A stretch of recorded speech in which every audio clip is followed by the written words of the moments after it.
గత సత్సంగంలో మనం శ్రీ సాయి సన్నిధి మాస్టర్ గారు మనకు అందించినటువంటి శ్రీ సాయి సన్నిధి గ్రంథంలోని ధూమల్ యొక్క జీవిత విశేషాల గురించి, ఆ సాయి సన్నిధిలో జరిగినటువంటి అనేక విశేషాల గురించి, ధూమల్కి బాబాకి ఉన్నటువంటి అనుబంధం దృష్ట్యా జరిగిన సంఘటనల వెనుక ఉన్న అంతరార్థం గురించి ఏదో మనకు తెలిసినంతలో మనం మాట్లాడుకునే ప్రయత్నం చేస్తున్నాం.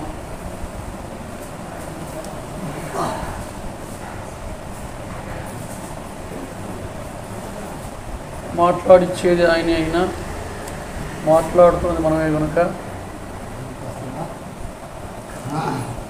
మన అభిప్రాయాల్ని ఆయనకు ఆపాదించడం సమంజసం కాదు కనుక మనమే మాట్లాడుకుంటున్నాము అని భావించటం.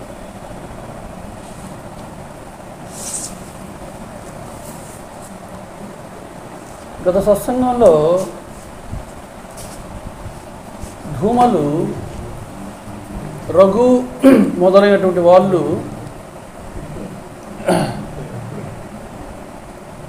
అక్రమ కేసులు బనాయింపబడి, ఆ అక్రమ కేసుల వల్ల వాళ్ళు జైలు శిక్ష పడటంతో వాళ్ళందరూ కూడా బాబాని శరణు వేడతారు. బాబాని శరణు వేడినప్పుడు ఈ తాచా కోతేపాట్లు అనేటువంటి ఆయన బాబా దగ్గరికి వెళ్ళి, బాబా ఎట్లా వాళ్ళు ఏదో సహాయం చేయాలి కదా అని అన్నప్పుడు, నువ్వు వెళ్ళి బాబుని కలువు అని బాబా చెప్తే, అంటే ధూమల్ని కలవమని ఆయన వెళ్ళి ధూమల్ని కలవడం. అంతకుముందు ఏ విధంగా అయితే కాకా దీక్షిత్, కాపర్డే ఇటువంటి పెద్ద పెద్ద హైకోర్టు న్యాయవాదులు, అలాగే సాటే మ్యాజిస్ట్రేట్గా ఉన్నప్పుడు సాటేని కూడా కలిసి ఆయన ఇది విన్నవించినప్పుడు, అయా ఇది అవతల వాళ్ళ సాక్ష్యాలు కానీ ఈ కేసు అంతా కూడా బలంగా ఉన్నది, దీని నుంచి వాళ్ళని కాపాడడం అనేటువంటిది చాలా కష్టతరమైనటువంటి పని అని వాళ్ళు ఏ విధంగా అయితే చెప్పారో అదే మాట ధూమలు కూడా చెప్పడం. కానీ సాయినాథుడు మిమ్మల్ని కలవమన్నాడు, మీకు చెప్పమన్నాడు చెప్పిన తర్వాత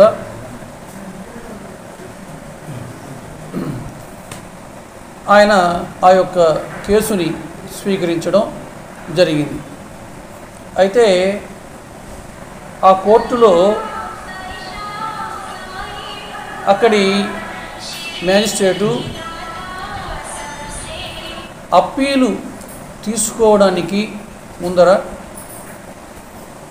ధూమల్ని ఇదంతా నిజంగా ఏం జరిగిందో చెప్పండి అని అడిగి తెలుసుకుని, దీని గురించి నీ అభిప్రాయం చెప్పు అని ధూమల్ని ఆ మ్యాజిస్ట్రేట్ అడిగి ఆ అప్పీల్ని స్వీకరించారు. అప్పీల్ని స్వీకరించిన తర్వాత ఆయన తర్వాత ఈ కేసుని, ఈ రఘు మొదలైన వాళ్ళకి పడినటువంటి ఆ శిక్షని రద్దు చేయడం అనేటువంటిది మనం చూసాం. అయితే ఈ కేసు విషయంలో ఈ రఘువుకి కానీ మొదలైన వాళ్ళందరికీ కూడా విజయం చేకూరడానికి, వాళ్ళు ఆ జైలు శిక్ష రద్దు కాబట్టి బయటకు రావడానికి కారణం ధూమలు కాదు, తాచాకోతే పాటిల్ కాదు, అట్లాగే అక్కడి మ్యాజిస్ట్రేట్ కాదు, అది సాయినాథుని యొక్క అనుగ్రహమే అని తెలపడానికి ఆయన ఈ రఘు మొదలైన వాళ్ళు ఇచ్చినటువంటి ఆ కోర్టు ఫీజు 300 రూపాయలు ధూమలకు ఇచ్చి ఉంటే దాన్ని తిరిగి సాయినాథుడు దక్షిణగా పలుమార్లు అడిగి తీసేసుకున్నారు. ఎందుకు అట్లా తీసేసుకున్నారని అంటే, ఆయన కర్మ ఫలాన్ని భగవంతుడికి అర్పించడం అంటే ఏమో బాబా అతనికి నేర్పారు. ఈయన హృదయపూర్వకంగా తెలుసుకున్నాడు. అంతేకాకుండా అతనిలో నేనే కర్తను, నేనే భోక్తను అనేటువంటి భావాన్ని బాబా తొలగించారు. ఆ విషయాన్ని ఎప్పటికీ గుర్తుంచుకోగలిగాడు ధూమల్. అందుకనే సాయి అనుగ్రహానికి ఆయన అంతటి పాత్రుడు కాగలిగాడు. ధూమల్ ఇంకా చెప్పాడు, నా విశ్వాసం ధ్రువపరిచి వారి నిజతత్వం తెలిపేలాగా బాబా ఒక మాట అన్నారు. ఏమన్నారంటే, ఒక వ్యక్తి భగవంతుని గురించి అదే పనిగా మాట్లాడుతుంటే ఆయన ఎందుకు ఎప్పుడు దేవుడు దేవుడు అంటావు? భగవంతుడు నా జేబులోనే ఉన్నాడు అన్నారు. చూడండి, ఇక్కడ ఆయన విశ్వాసాన్ని ధృవపరచడమే కాదు, ఆయన యొక్క నిజతత్వాన్ని తెలియజేసేలాగా బాబా ఒక మాట అన్నారు అని ధూమల్ చెప్తున్నాడు. అంటే బాబా చెప్పిన ఈ మాటల వెనుక ఆ బాబా యొక్క నిజతత్వం వ్యక్తమవుతున్నది, ఆయన చెప్పిన మాటల్లో ప్రస్ఫుటమవుతున్నది అనేటువంటిది ధూమల్ చెప్తున్నాడు. ఆయన ఏమన్నాడంటే, బాబా ఒక వ్యక్తి భగవంతుని గురించి ఎప్పుడు దేవుడు దేవుడు అంటావు, భగవంతుడు నా జేబులోనే ఉన్నాడు అన్నారు బాబా. అంటే తానే భగవంతుని అనేటువంటి విషయాన్ని బాబా చెప్పకనే చెప్పారు. శ్రీకృష్ణ పరమాత్మ తన ఆంతరంగికులకు ఎవరో ఒకరిద్దరికి తాను నిజంగానే జగద్గురు పరమాత్మ అనేటువంటి విషయాన్ని తెలియజేసినట్లుగా ఇక్కడ అయితే ఈయన అంతర్గతంగా నిగూఢమైన మాటల్లో తెలియజేశారు, భగవంతుడు నా జేబులోనే ఉన్నాడు.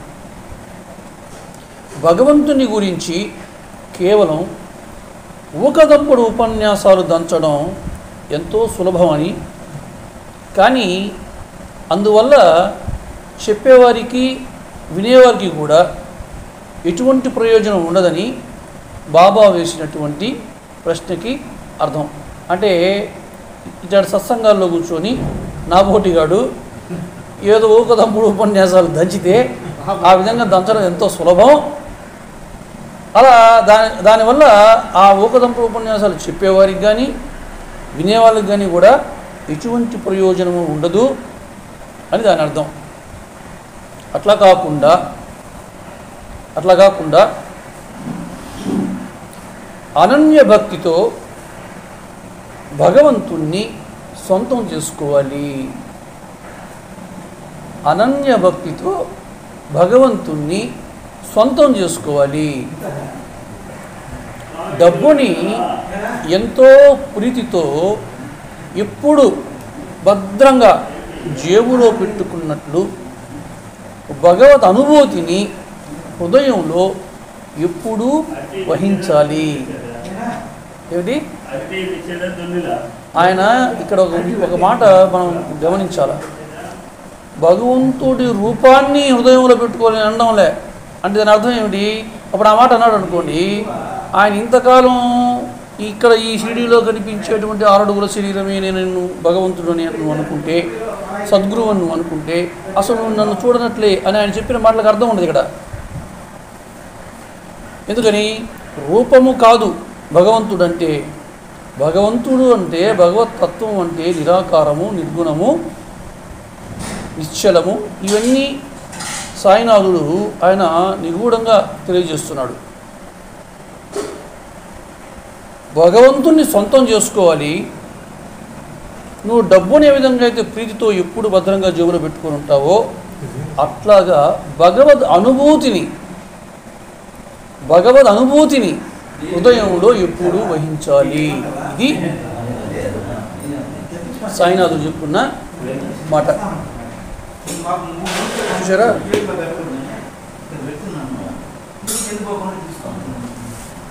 దీని గురించి ఇక్కడ అనన్య భక్తితో భగవంతుణ్ణి సొంతం చేసుకోవాలి అని అంటున్నారు సాయినాథుడు.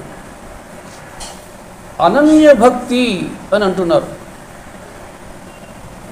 అన్యం అంటే ఇది వేరు, అది వేరు అని చూడటం, అంతే కదా. అన్యం అంటే ఇది వేరు అది వేరు అని చూడటం. అనన్యం అంటే ఇన్ని లేవు, ఉన్నది ఒక్కటే అని చూడటం, అంతే కదా. అన్యం అంటే ఇది వేరు అది వేరు అని చూడటం. అనన్యం అని అంటే ఇన్ని లేవు, ఉన్నది ఒక్కటే అని చూడటం. ఎందుకంటే అనన్యభక్తియే జ్ఞానంగా పరిణమిస్తుంది తర్వాత. ఎందుకు ఆయన అనన్యభక్తితో ఉండమని చెప్తున్నాడంటే ఈ అనన్యభక్తియే తర్వాత జ్ఞానంగా పరిణమిస్తుంది, అని మారిపోతుంది. భగవంతుని సొంతం చేసుకోవడం అని అంటే ఆయన ఇక్కడ భగవంతుని సొంతం చేసుకోవాలన్నాడు. భగవంతుణ్ణి సొంతం చేసుకోవడం అని అంటే మామూలుగా సొంతం చేసుకోవడం దేన్ని అంటాం మనం? మనం కానిది లేదా మనది కానిది అది ఏదైనా సరే మనది అయిపోతే ఆ వస్తువు మన సొంతం అయింది అని అంటాం, అవునా? అంతే కదా.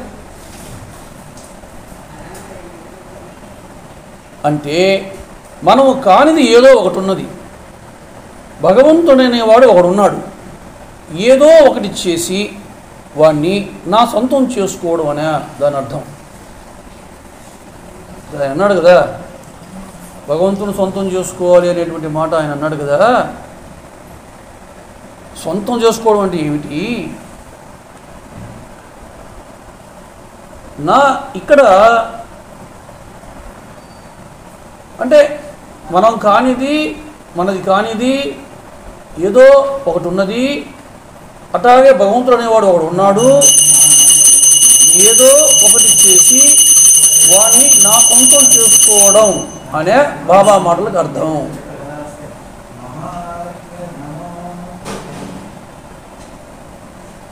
నా సొంతం చేసుకోవడం అన్నప్పుడు నాకంటే భిన్నంగా భగవంతుడు అనేవాడు ఒకడు ఉన్నాడు అన్నప్పుడు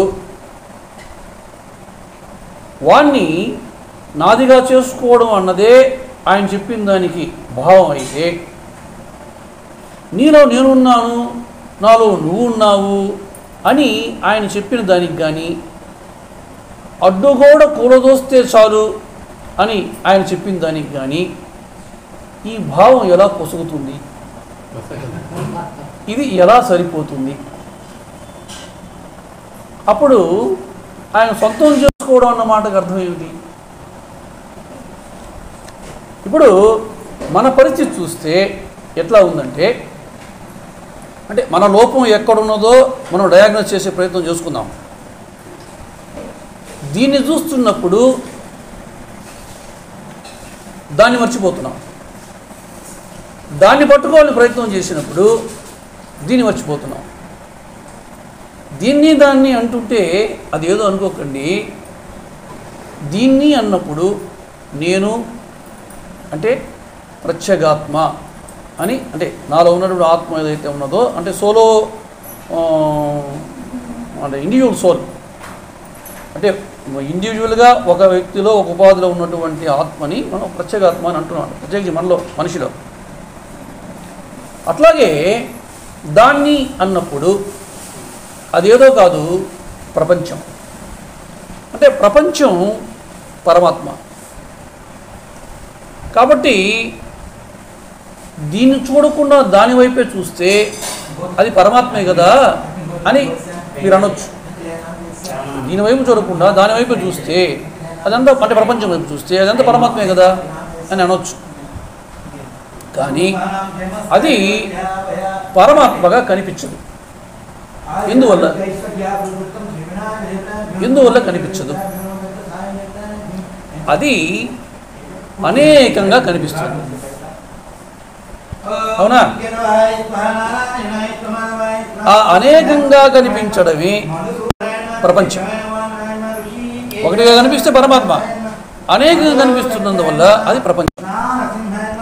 అది కూడా పరమాత్మే కదా, ఎందుకని అనేకంగా కనిపిస్తుంది అని అడగండి. ఏమిటి? అది కూడా పరమాత్మే కదా అంటే ఉండేదంతా పరమాత్మే అని చెప్తున్నారు కదా. అప్పుడు అది కూడా పరమాత్మే కదా. అటువంటప్పుడు అది మాత్రం ఎందుకని అనేకంగా కనిపిస్తుంది అని అడగని ప్రశ్న. ఎందుకని అది అనేకంగా కనిపిస్తుంది అని అంటే దానికి దాన్ని ఏకం చేసి చూపేటటువంటి సూత్రం అది నీ దగ్గర ఉంది. ఇది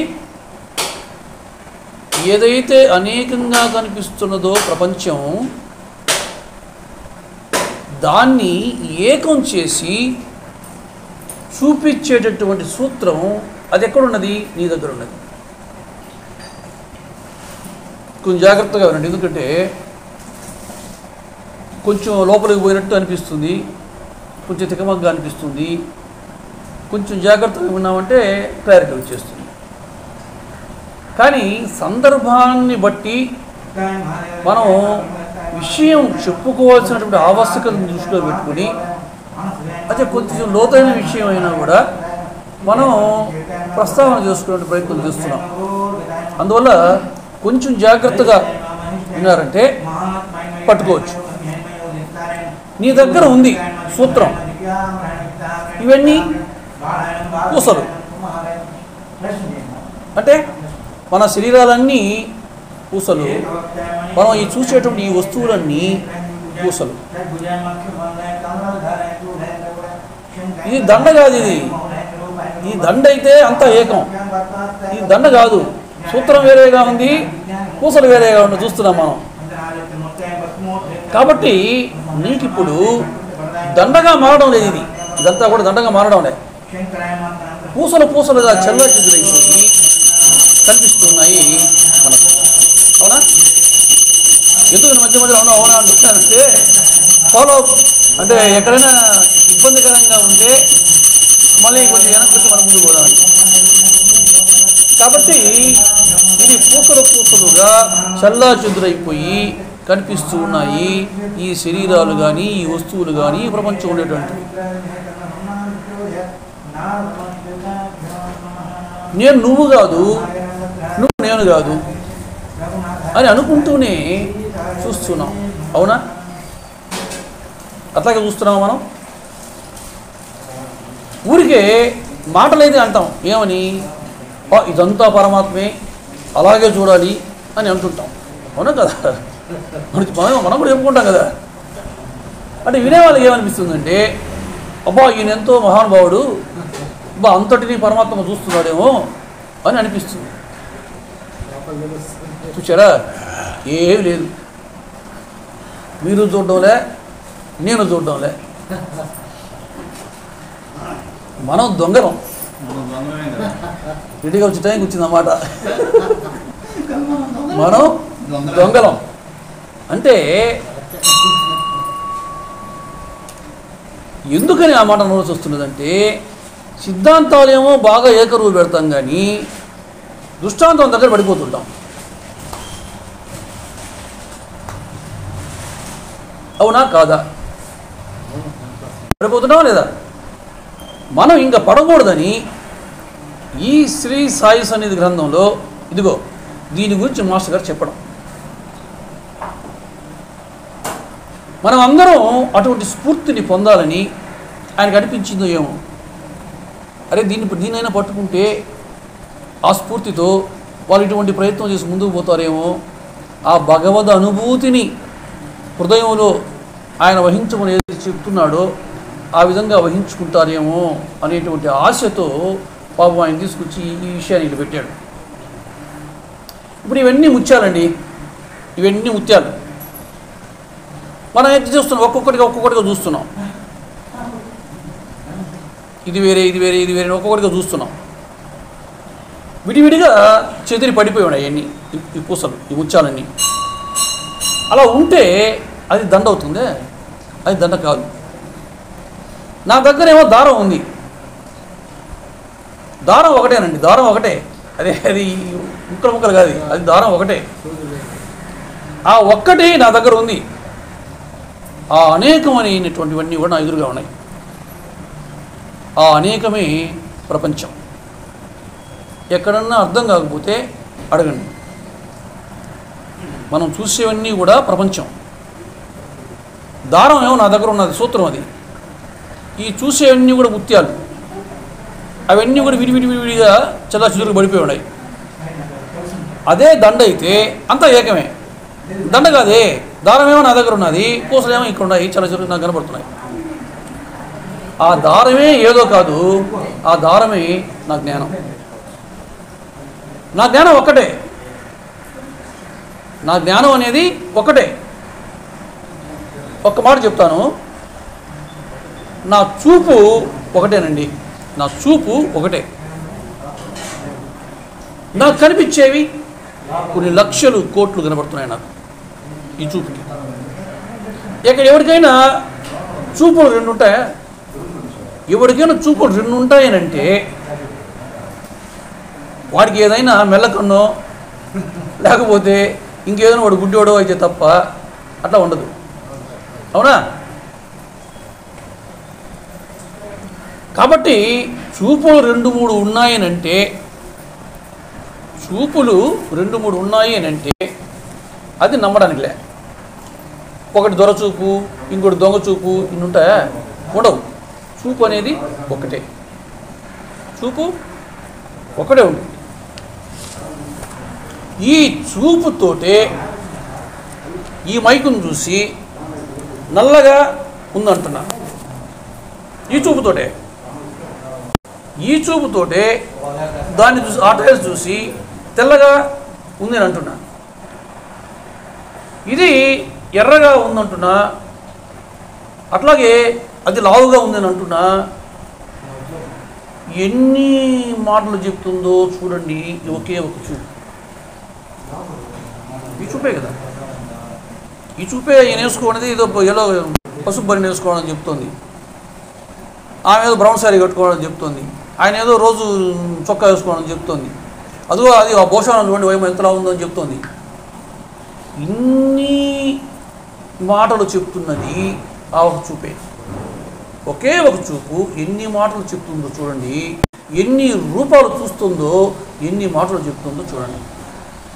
ఆ చూపుతో పట్టుకున్నావా లేదా వాటిని? ఇప్పుడు ఇవన్నీ ఇన్ని మాటలు చెప్పి ఇన్ని రూపాలను చూసావంటే నువ్వు దేంతో పట్టుకున్నావు? ఆ చూపుతో పట్టుకున్నావా, ఇంక దేంతో పట్టుకున్నావా? అంటే ఆ చూపుతో పట్టుకున్నావు. ఇది సూత్రం అంటే.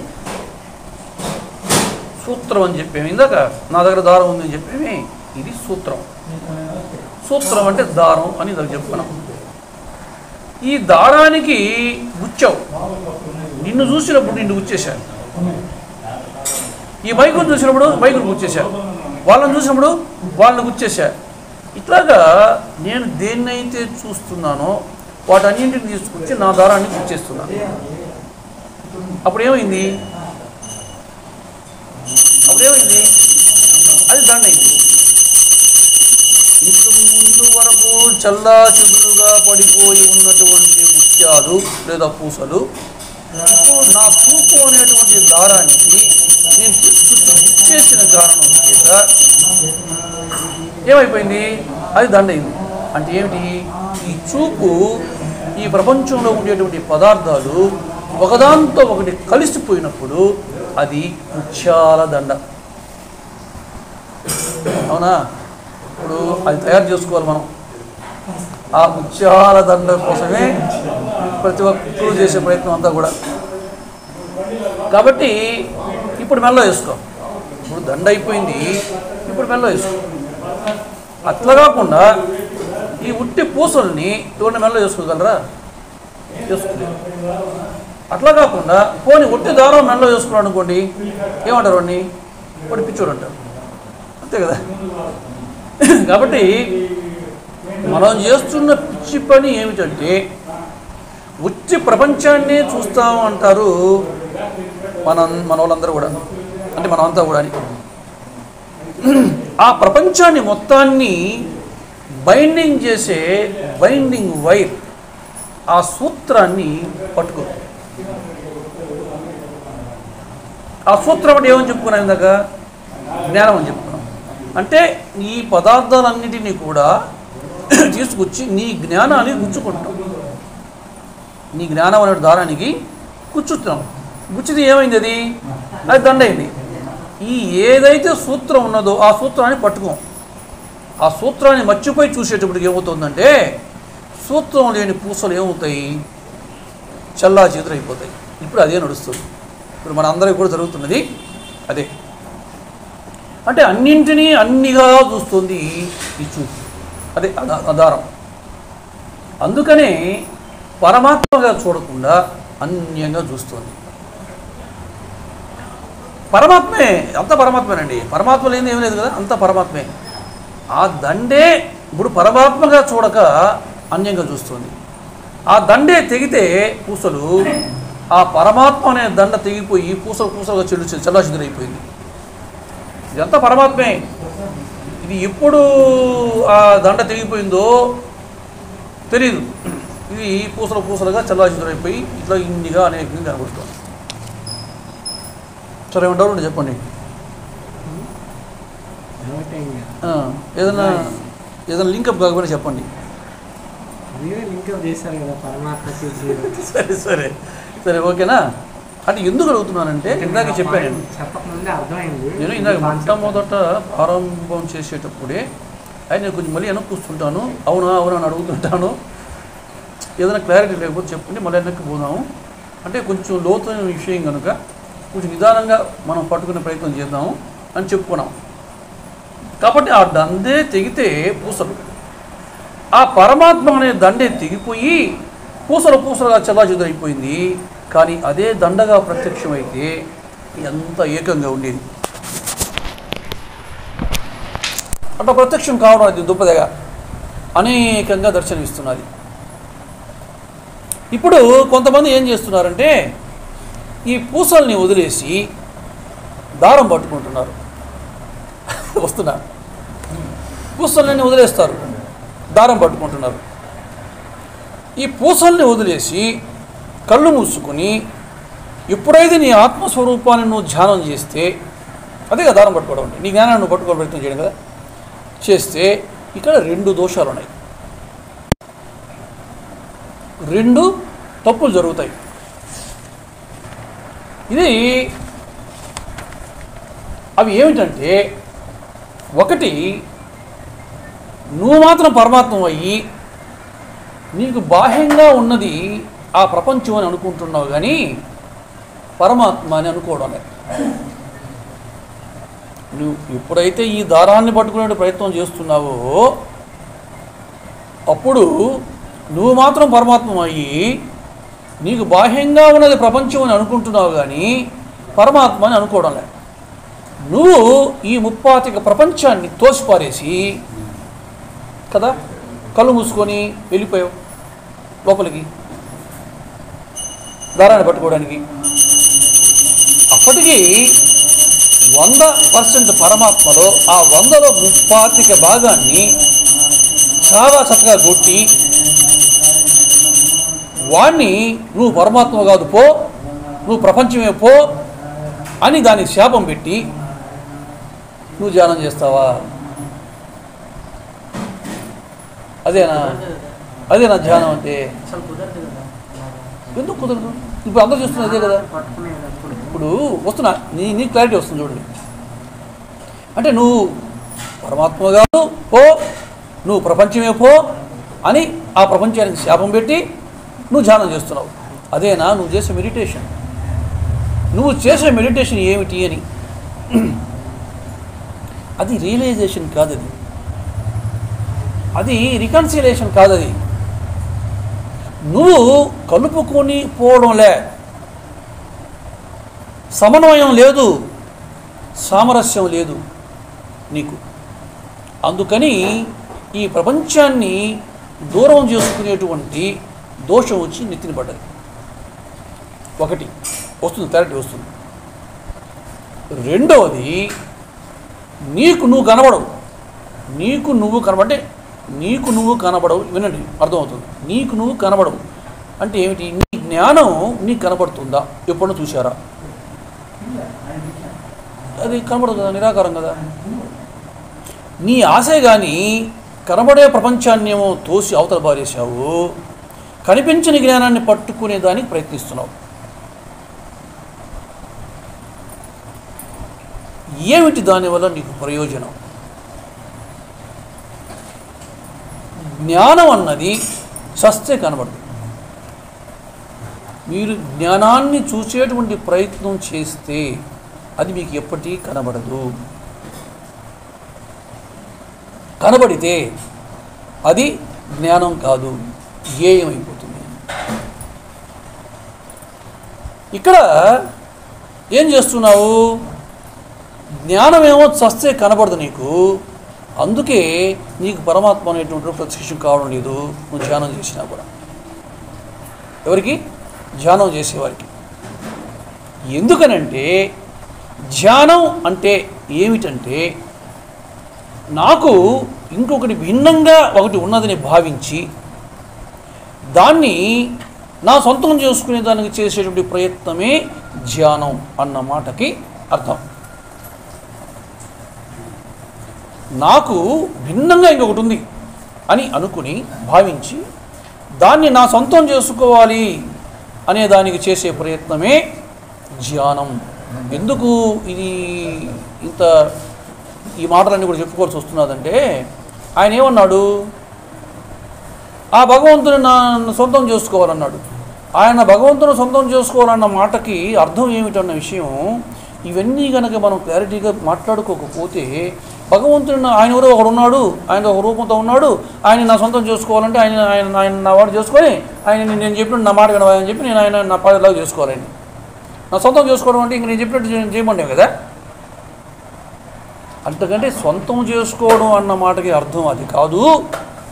సాయినాథుడు చెప్పిన ఆ మాటకి మనం కనుక అట్లా భావన చేస్తే, సాయినాథుడు చెప్పిన మాటలే దీనికి పొసిగేటువంటి అవి సరిపోయేటువంటి అవకాశం లేదు. కాబట్టి ఏమిటి దానికి అర్థం అనేటువంటి దాన్ని మనము విశ్లేషణ చేసుకుంటే కానీ మనకు స్పష్టత రాదని మనం లోపలికి పోతున్నాం. అంటే ఇప్పుడు ధ్యానం అంటే ఏమిటో మనకు అర్థమైంది. ఏమిటి? నాకు భిన్నంగా ఇంకోటి ఉంది అని భావించి దాన్ని నా సొంతం చేసుకునే దానికి చేసేటువంటి ప్రయత్నమే ధ్యానం. ఇక్కడ ఎప్పుడైతే అటువంటి ప్రయత్నం చేస్తావో కొంచెం క్రిటికల్గా ఉంటుంది, కొంచెం ఓర్చుకున్నా. ఎప్పుడైతే అటువంటి ప్రయత్నం చేస్తావో నీకు త్రిపుటి వచ్చి నెత్తున పడుతుంది. త్రిపుటి అవునా?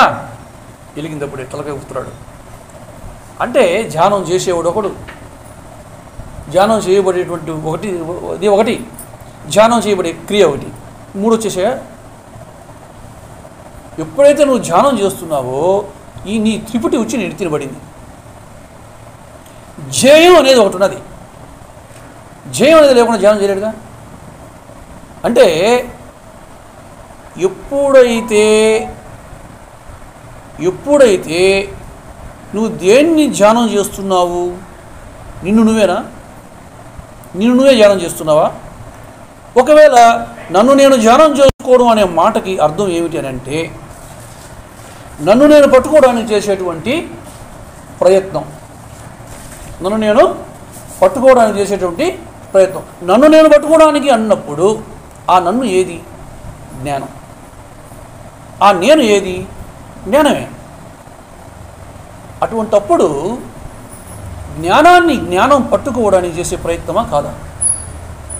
అదా మెడిటేషన్? చెప్పండి. జ్ఞానం పట్టుకోవడం అనేటువంటిది ఈ జన్మలో కాదు కదా, 1,00,000 జన్మలు మీకు ఇచ్చినా కూడా అది జరగని పని. చూసారా? మనం చేస్తున్న ప్రతి పిచ్చి పని ఏమిటన్నది ఒక విశ్లేషణ అంతే. ఆ విశ్లేషణ చేసుకోకపోతే మనకు దీని పట్ల స్పష్టత రాదు.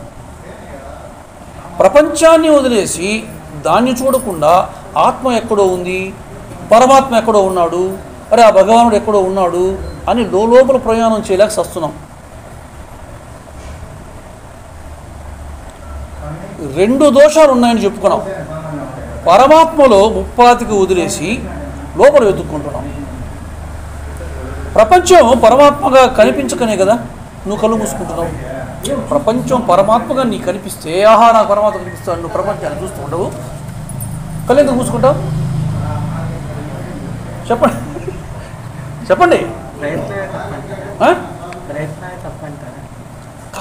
కాదు అంటే ఆ వ్యత్యాసం తెలుసుకోవాలి మనం. ఇక్కడ పరమాత్మలో ముప్పాతిక భాగాన్ని వదిలేసి లోపల వెతుక్కుంటున్నాము. ప్రపంచం పరమాత్మగా కనిపించుకునే కదా నువ్వు కళ్ళు మూసుకున్నది ఏంటో నేను.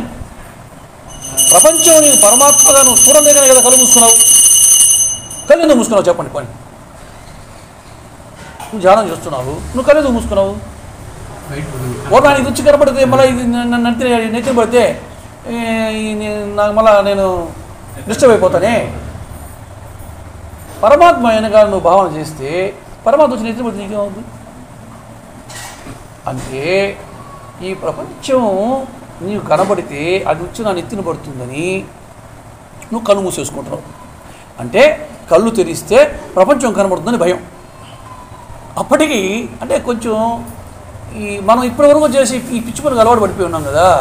అందువల్ల మనకి ఏమనిపిస్తుంది అంటే ఏందిరా వీడు వితన్నంగా చెప్తున్నాడే, వ్యతిరేకంగా చెప్తున్నాడే అని అనిపిస్తుంది. కొంచెం మనం లోతుగా ఆలోచించేటువంటి ప్రయత్నం చేస్తే తప్ప ఇది మనకు దాని మీద క్లారిటీ రాదు. అంటే ఆ భయం కలుగుతుంది మనకు. అప్పటికి నీకు ప్రపంచం అంటే పరమాత్మ అనే దృష్టి లేదనే కదా, లేకుంటే లేదా కళ్ళు మూసుకుంటున్నావు, భయపడుతున్నావు. కాబట్టి అదొక దోషం. పోనీ పరమాత్మని పట్టుకున్న సంతోషమే. పరమాత్మ నువ్వు లోపలికి పోయి నువ్వు ప్రపంచాన్ని చూడకుండా నువ్వు నేను లోపల నా జ్ఞానంతో నా జ్ఞానాన్ని పట్టుకుంటా అంటున్నావు కదా. నువ్వు అట్ట పరమాత్మను పట్టుకున్న సంతోషమే, కానీ పట్టుకోలేము, చేత కాదు మనకు. ఎందుకని? అది జ్ఞానం. జ్ఞానం అనేది జ్ఞానాన్ని పట్టుకోలేదు. నువ్వు అది గేయం అనుకుంటున్నావు, జ్ఞానం అనుకోవడం లేదు. నువ్వు గేయం అని అనుకుంటున్నావు. ఎందుకు? అది ఎప్పుడైతే అంటే పరమాత్మని ఒక గేయంగాను ఒక ధ్యేయంగాను నువ్వు చేస్తున్న ప్రయత్నమే నువ్వు చేస్తున్న ధ్యానం. అవునా కాదా? పరమాత్మని ఒక గేయంగా అనుకుంటున్నావు, ఒక ధ్యేయంగా ఒక ధ్యేయం అనేది ధ్యానం లేదు. ఒక గేయంగా అనుకుంటావు, జ్ఞానంగా అనుకోవడం లేదు. జ్ఞానంగా అనుకుంటే ఇబ్బంది లేదు, అది రూపం కాదు. కానీ నువ్వు గేయంగా అనుకుంటున్నావు. చూడండి, ఒక సముద్రం వచ్చి ఆయన అంటున్నాడు భగవంతుడు మనం ఆ ప్రయత్నం చేసినప్పుడు, ఒరే నువ్వు నన్ను పట్టుకునేవాడు అంతటి వాడు అంటారా అని ఆయన అంటాడు మనల్ని. ఎందుకని? జ్ఞానం పట్టుకోలేదు కాబట్టి. ఒక సముద్రం గోదావరితో అంటోంది ఏమని, నన్ను పట్టుకోవడానికి వస్తున్నావా, నేను ఎవరు అనుకున్నావు అని అడిగింది గోదావరిని.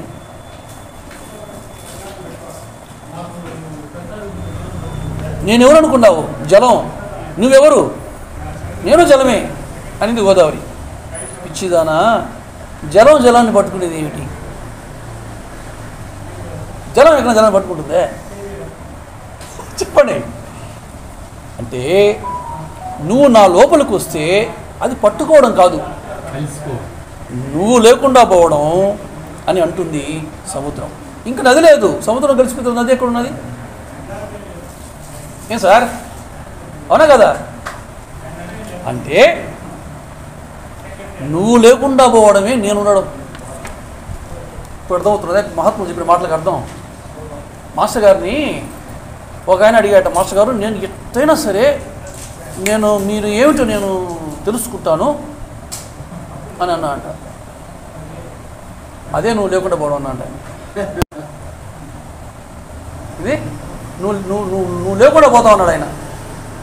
నువ్వు లేకుండా పోతేనే కానీ ఆ నువ్వు అనేది ఈ నేను అనేది లేకుండా పోతే కానీ ఆయన ఎవరు ఆయన తెలుసుకోలేడు.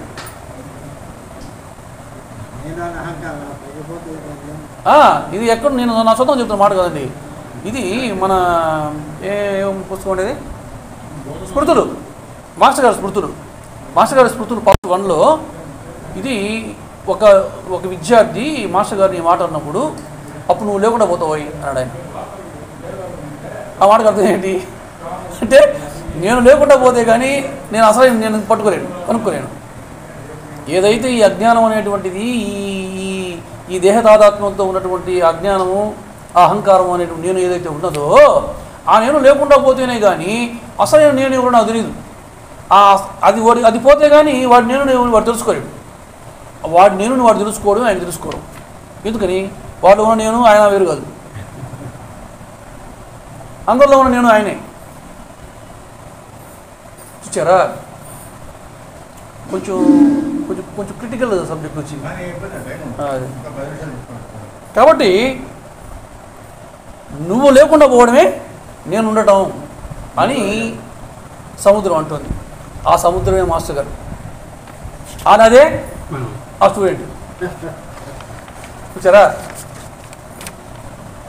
ఇక్కడ అందుచేత పట్టుకునేటువంటి ప్రయత్నం ఏదైతే ఉన్నదో కళ్ళు మూసుకొని చేస్తే కుదరదు. చూసారా? 35 పరమాత్మని వదిలేయడం ఒక దోషం, 25 పరమాత్మని పట్టుకునే ప్రయత్నం చేస్తే ఒరే నేను జ్ఞానస్వరూపుణ్ణి, జ్ఞానాన్ని పట్టుకోలేదురా బాబు అని అంటున్నాడు పరమాత్మ. 2 దోషాలు వచ్చేసా. ఒకటేమో జ్ఞానాన్ని పట్టుకోలేదు, ఒకటేమో ప్రపంచాన్ని వదిలేసి కళ్ళు మూసుకుని ధ్యానం చేయడం. అంటే అందుకని పరమాత్మ ప్రత్యక్షం అవడం లేదు. అంటే నిరాకార నిర్గుణమైనటువంటి జ్ఞాన స్వరూపమైన పరమాత్మ ఆయన ప్రత్యక్షం కావడం లేదు మనకు. మీరు ఇప్పుడు ఒక ప్రశ్న వేస్తారు, నాకు తెలుసు. అప్పుడే మన నిఖిల్ మనసులో కొన్ని క్వశ్చన్లు వచ్చేసాయి. అడగదామా వద్దా ఆ క్వశ్చన్ నేనే చెప్తున్నా. ఇప్పుడు అవునండి రామదాస్కి అయ్యాడు కదా, అన్నమయ్యకి అయ్యాడు కదా, అదే ప్రశ్న. చూడండి, రామదాస్కి అయ్యాడు కదా, అన్నమయ్యకి అయ్యాడు కదా, ఆయన ఊరికి పాండురంగుడు అయ్యాడు కదా, మరి ప్రత్యక్షం కాడని అంటున్నారు ఏమిటి అని మీ ప్రశ్న. అవునా? దానికి సమాధానం వస్తుంది. వాళ్ళు అనుకున్న పరమాత్మ ఆయన. వాళ్ళు పరమాత్మ అంటే ఏదైతే ఆయన అనుకున్నారో సార్ బాగా చేస్తున్నారు. వాళ్ళు దేన్నైతే పరమాత్మను అనుకున్నారో ఆ పరమాత్మ వాళ్ళకి ప్రత్యక్షమయ్యాడు. వాళ్ళు అనుకున్న పరమాత్మ జ్ఞానం కాదు, జ్ఞేయం. జ్ఞానం కాదు, జ్ఞేయం. అది జ్ఞేయం అయితే మాత్రం అది ఎక్కడ పడితే అక్కడ ప్రత్యక్షం అవుతాడు. ఒక శివుడికి శివాలయంలో శివలింగ రూపంలో లింగ రూపంలో ప్రత్యక్షం అవుతాడు. ఒక వైష్ణవుడికి విష్ణువు రూపంగా ప్రత్యక్షం అవుతాడు. అది జ్ఞేయం అండి. జ్ఞేయం అన్న మాటకి అర్థం ఏమిటంటే నీ జ్ఞానానికి గోచరించేది అని.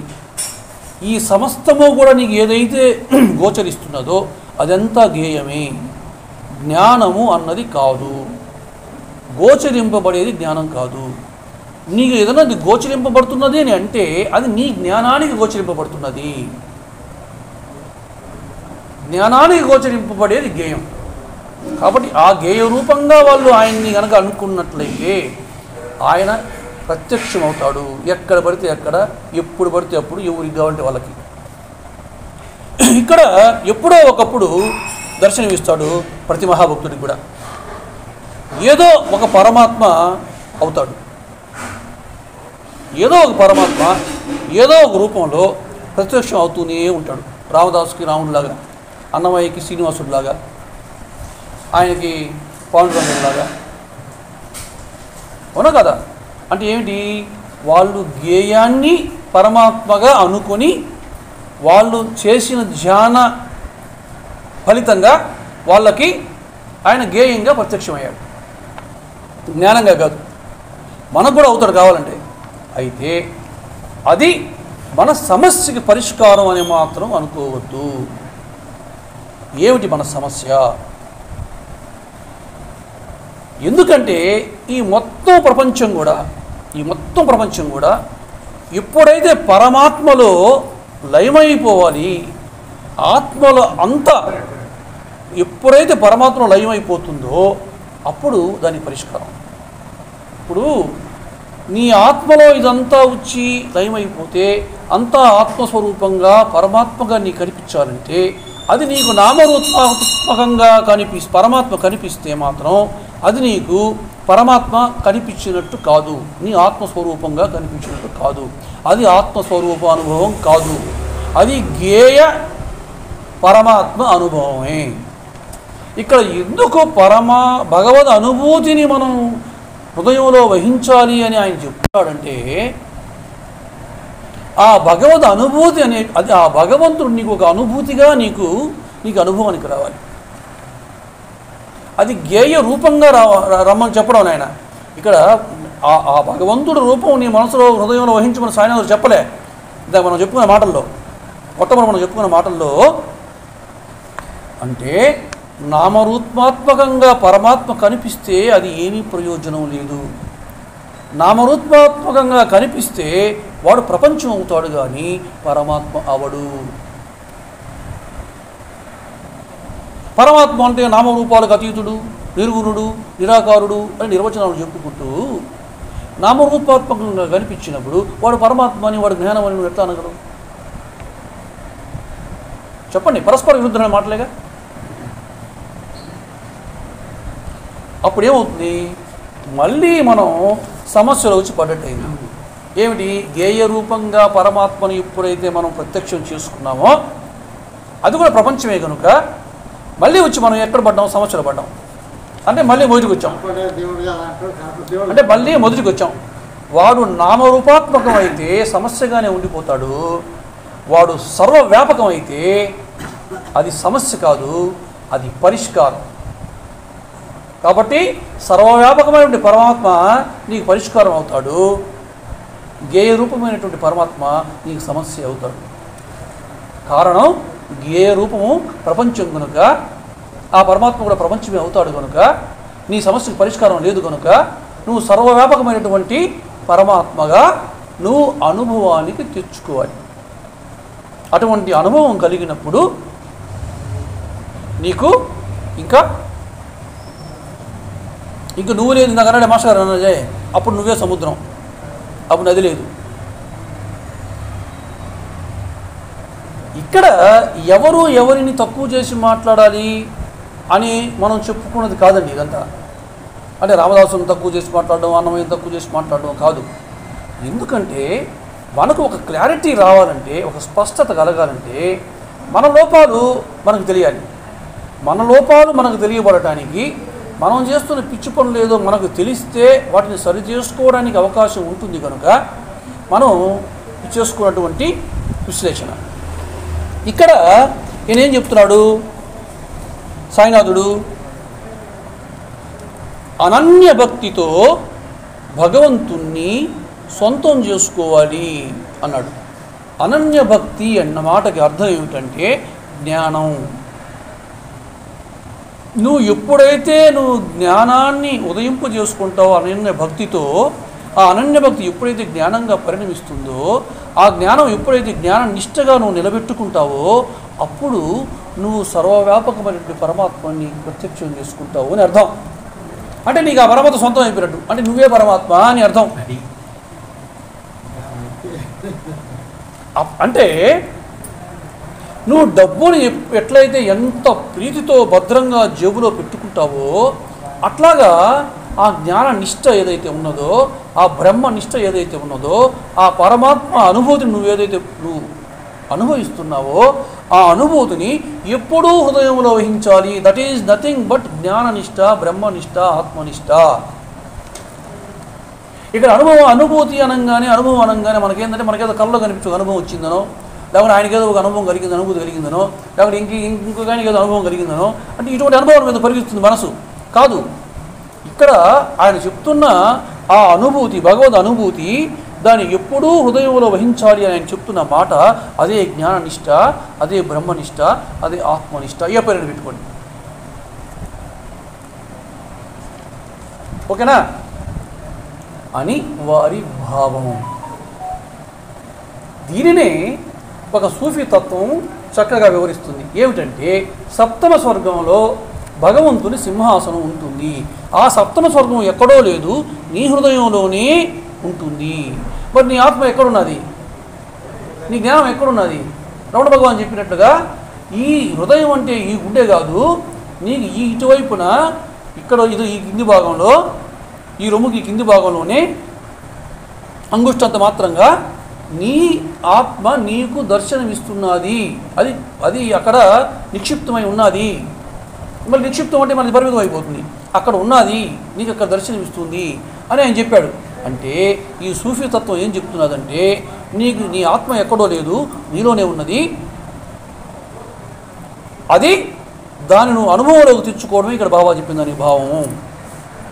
కాబట్టి బాబా చెప్పిన దానికి భగవద్ అనుభూతి సద్గురువు సొత్తు అని ఆయన ఎప్పుడు అనుభూతిని పొందుతాడుగా, ఆయన ఎప్పుడు జ్ఞాననిష్ట బ్రహ్మనిష్ట ఉంటాడుగా, అందువల్ల ఆయన సొత్తు అని చెప్పడం అనకి వెనక అర్థం అది. అట్లాగే దాన్ని సద్గురువు మాత్రమే ప్రసాదించగలని కూడా అర్థం. ఇప్పుడు దాన్ని నువ్వు సొత్తు చేసుకోవడం అంటే, అది నువ్వు సొంతం చేసుకోవడం అని అంటే అదేదో నీకు ఒకటి భిన్నంగా ఉందని కాదు, అది నువ్వే అయి ఉన్నావు. నువ్వే ఆ నేను ఏదైతే ఉన్నదో ఆ నేనువే నేను అని తెలుసుకోవడం. ఈ శరీరంతో తాదాత్మ్యం చెందిన నేను కాదు, అసలే నేను ఏదైతే ఉన్నదో ఆ నేనే నేను అని నువ్వు అనుభవానికి తెచ్చుకోవడమే, అటువంటి అనుభవాన్ని పొందడమే ఇక్కడ సాయినాథుడు చెప్పినటువంటి ఆ హృదయంలో అటువంటి భగవద్ అనుభూతిని వహించడం. ఇటువంటిది అయిపోవచ్చు 2 నిమిషాలు. ఇటువంటిదే ధూమలు మరువలేని మరో వాక్యం ఉంది. ఒకసారి బాబా పేదల భోజనం కోసమని పెద్ద హండాల్లో వంట చేస్తూ ఉన్నారు.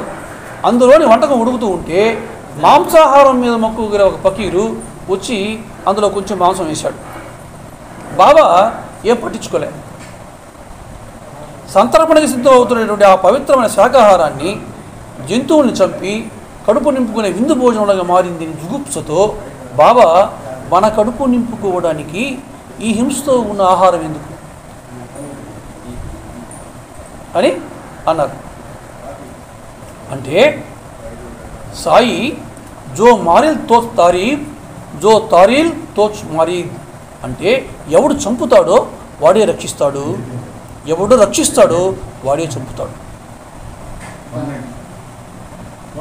అంటే అది సృష్టి అయినా స్థితి అయినా లయమైనా అన్నీ చేసేది వాడే. అంటే అదే చెప్తున్నాడు, సర్వజీవులను సృష్టించేది, పోషించేది, సంహరించేది ఆ భగవంతుడు ఒక్కడే అని దానికి స్థూలమైనటువంటి అర్థం. చనిపోయిన జీవులకి తమ సన్నిధిలో సద్గతి లభిస్తుంది అని సాయినాథుడి యొక్క భావం. మీకు ఇప్పుడు ఈ విధంగా ఈ మాంసాహారాన్ని తినొచ్చా తినకూడదా, మాంసాహారాన్ని ఇంకో దాంట్లో వేస్తే ఏమవుద్ది, ఈ మాంసం ఈ జీవుల హింస చేయడం వల్ల ఇటువంటి నష్టం మనకు సమాజానికి జరుగుతున్నది అని తెలపడానికి నేను ఇటీవల మీకు ఒక వీడియో పోస్ట్ చేశాను. మరి మీరు చూశారు లేదు నాకు తెలియదు. అంటే ఆ జీవులకు పెట్టినటువంటి హింస వల్ల, ఆ జీవులు పెట్టినటువంటి ఆ ఆత్మక్షోభ వల్ల ఈ యావత్ సమాజానంతటికి లోకానికి అంతటికి కూడా ఎప్పుడో ఒకరోజు ఇది సామూహికమయ్యి ఈ హింస ఇదంతా కూడా బలపడి ఒకరోజు నీకు సమాజానికి కూడా ఒకనాడు కీడు జరిగి తీరుతుంది అని చెప్పాడు. ఆయన ప్రభు ఏ ప్రభు ఆయన ఏదో ఆయన శ్రీ ఇస్కాన్కి సంబంధించినటువంటి ఒక చిన్నపిల్లవాడిలాగా ఉంటాడు. ఆయన చెప్పిన మాటలు అంటే ఇక్కడ సాయంత్రం చెప్తున్న మాటలు అవే కదా, ఆయన ఏమైనా కొత్తగా చెప్తున్నాడా? కాబట్టి దూమలు ఇంకా చెప్పారు, భావాన్ని అర్థం చేసుకోవాలంటే స్వయంగా అనుభవం పొందాల.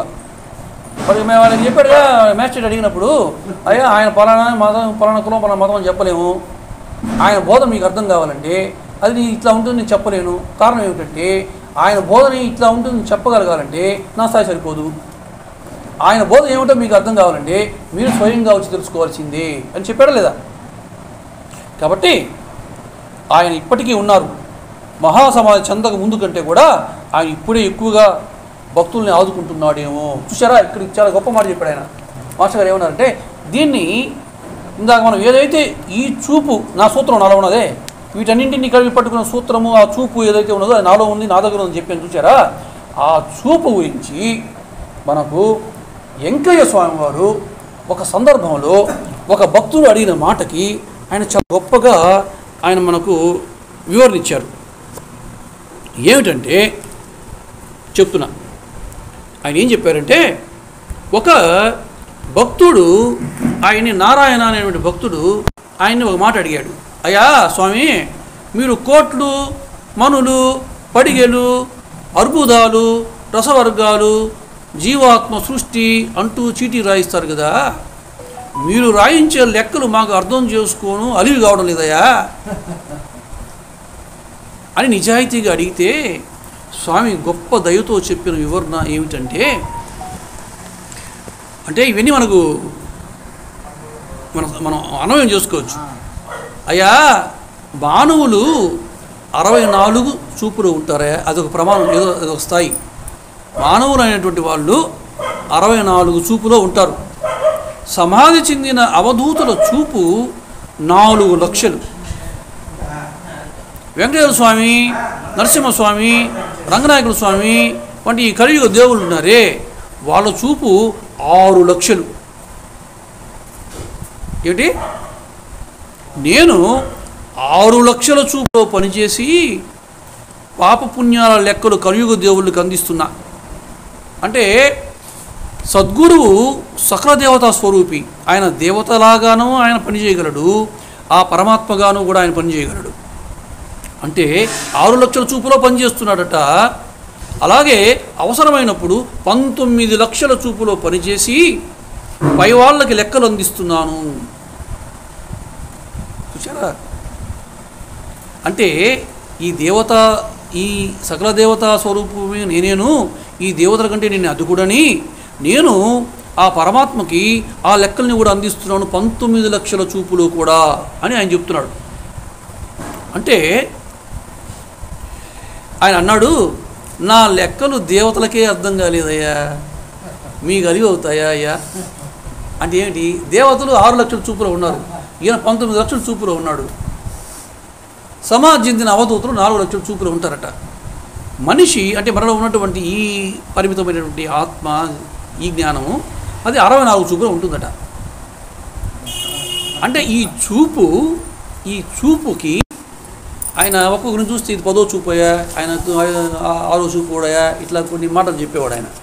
అంటే ఏమిటంటే నీ చూపు, నీ చూపుతో ఏదైతే వీటన్నింటినీ కూడా తీసుకొచ్చి నువ్వు దండగా గుచ్చుకుంటున్నావో ఆ స్థితిని, ఆ చూపు యొక్క స్థాయిని ఈయన ఇక్కడ 64 అని, సమాధి చెందిన అవధూతలకైతే 4 లక్షలు ఉంటుందని, అట్లాగే ఈ కలియుగ దేవులు అనేటువంటి వెంకటేశ్వర స్వామి, రంగనాయక స్వామి, నరసింహస్వామి ఇట్లాంటి వాళ్ళందరికీ కూడా 6 లక్షల చూపు ఉంటుందయ్యా. నేను 19 లక్షల చూపులో కూడా పనిచేసాను. అంటే సద్గురువు ఏ చూపులో ఉంటాడో అర్థం చేసుకోండి. ఆ చూపు అనేటువంటి స్థితిని అక్కడ మనకు సూచిస్తుంది. అంటే మనం చూపుకి తీసుకొచ్చి వీటన్నింటిని గుచ్చుకోవాలా, అప్పుడే దండ అవుతుందని చెప్పుకున్నామే. అంటే ఆ దండని కూడా అందంగా స్వామి అయిపోయింది స్వామి, ఆ చూపుని కూడా, ఆ దండని కూడా పరిపూర్ణంగా అందంగా తీర్చిదిద్దుకునేటువంటి స్థాయి ఒకటి ఉన్నది. అదే 4 లక్షలు, 6 లక్షలు, ఈయన చెప్పినటువంటి 19 లక్షలు ఆ పరమాత్మ. దానికి లెక్కలేదు, అది అనంతం.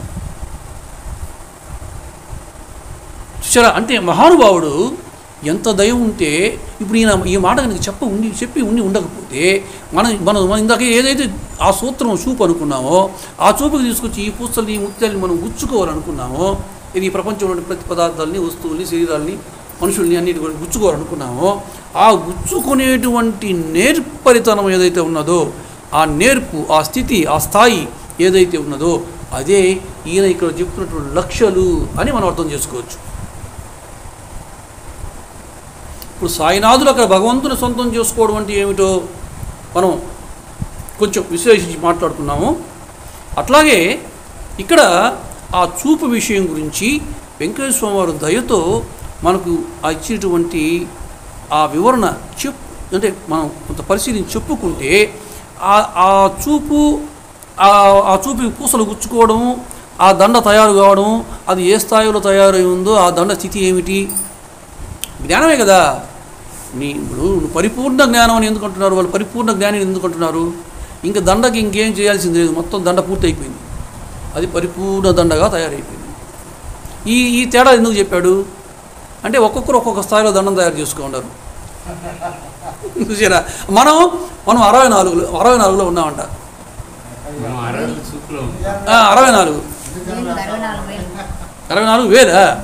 64,000 అండి.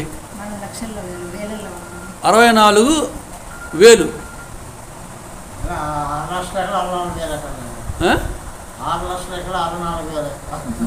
అదే సార్ నేను చూస్తుండేది. అంత దూరం ఇచ్చేయండి, బాగా మంచి గట్టిగా ఉన్నాయి. చేస్తామంటే వేలల్లో ఉన్నామంటే లక్షలు అందుకు వచ్చింది అని అర్థం.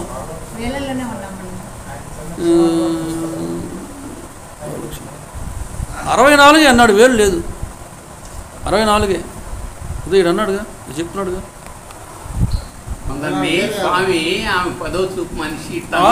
నేను మీరు బయట మీరు బయట ఫోన్ మాట్లాడి నేను అన్నమాట కూడా చెప్పా. ఆయన ఒక్కొక్కరిని ఏదో ఆయన 10వ చూపు మనిషి అని, ఎక్కడ 6వ చూపు మనిషి అని అట్లా చెప్పేవాడు. ఆయన 9వ చూపు మనిషి, ఇంకో మెట్టెక్కాలి అని అని చెప్పేవాడు ఆయన. కాబట్టి ఇప్పుడు మనం చేయాల్సింది ఏంటంటే, భగవంతుడు అనేవాడు వేరే వాడు ఏదో ఉన్నాడు, వాడిని మనం సొంతం చేసుకోవడం అనేటువంటిది కాకుండా, ఈ ప్రపంచం అంతా కూడా పరమాత్మగానే ఉన్నది, నేనుంటే పరమాత్మనై ఉన్నాను. కాబట్టి ఇదంతా కూడా ఈ పరమాత్మగా చూసి, ఈ పదార్థాలని, ఈ మనుషుల్ని, శరీరాన్ని అన్నింటినీ కూడా పరమాత్మగా చూసేటువంటి చూపు నా దగ్గర ఉన్నది కనుక, ఆ దారం నా దగ్గర ఉన్నది కనుక, ఆ దారానికి ఈ వస్తువులన్నింటినీ, పదార్థాలన్నింటినీ కూడా నేను గుచ్చుకోవాలి.